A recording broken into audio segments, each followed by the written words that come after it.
พี่น้องเอ้ยมื้อนี้บ่ได้ออกล่าเด้อมื้อนี้เด้อผู้ใดอันอยู่เฮือนก็ออกมาเบิ่งกบกินเดือนเด้อกล้องบ่อยากแจ้งว่าใดเนาะมัน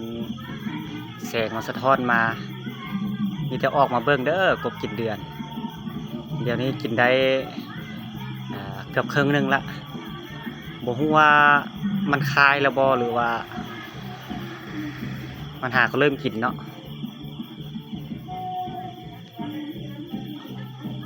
ในทางศิลปศาสตร์เนาะกบกินเดือนเพราะว่าเด็บยิงปอกยิงปืนเนาะใส่จกเจือแต่ว่าทางวิทยาศาสตร์และแมน